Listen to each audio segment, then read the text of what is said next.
જય શ્રી રામ મિત્રો, તો કેમ છો બધા? આ છે અમારો નવો લોગ ને આ તો હરોરમાં ઉઠી ગયા નહીં લીધું ને હવે જવાનું આપણે નિશાળે.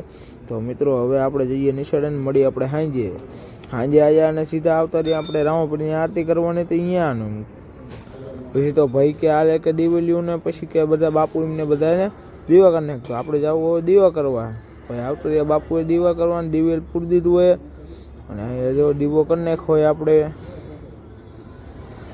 પછી મિત્રો આપણે આવતા રહ્યા આપણે જદુરામ બાપુની અને જદુરામ બાપુની બેહીને આપણે એમનો દીવો કરી નાખ્યો. તમે જુઓ હવે દીવો આપણે કરી મેં કોઈ લાઈવ મેં કોઈ વિડીયો ચડાવી દીધો ને કમ્પ્લેટ જો આ દીવો થઈ ગયો. ને પછી હાલતા થઈ ગયા આપણે રામાપીરના મંદિરમાં. પછી અહીંયા મૂકી દીધું જો આ દિવેલીઓ ને જો આ રામાપીર હમણાં બધા જય રામાપીર લખ નાખજો કોમેન્ટ. મિત્રો મોટા ભાઈ આપણે કરી નાખ્યા ને દીવા ને હવે આપણે રામાપીરની આરતી ચાલુ કરવાની થોડીક જ વાર છે ને બધા કોમેન્ટમાં જય રામાપીર લખ નાખજો. જો અહીંયા આરતી થાય છે. પછી આ બાજુ જોયું તો તમારે બે ભગતમાં રામાપીરની આરતી બેસી ગયા હતા. પછી મિત્રો આપણે સીધા અવતરીએ અહીંયા કામ કરવાનું હતું ને અહીંયા જો અહીંયા ઘર સણે અમારે અહીંયા આવવાનું હતું. સીધા અવતરીએ પછી અહીંયા ને પછી અહીંયા જોયું તો તમારે બધા કામ કરતા હતા ને અહીંયા જો દાબડા ને એવું સારી બધા.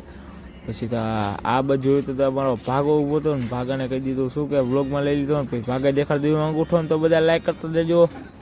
તો મિત્રો આ સાથે આ બ્લોગને એન્ડ કરીએ. મળીએ આપણે એક બીજા બ્લોગમાં. લાઈક કરતા દેજો ને ફોલો કરતા દેજો.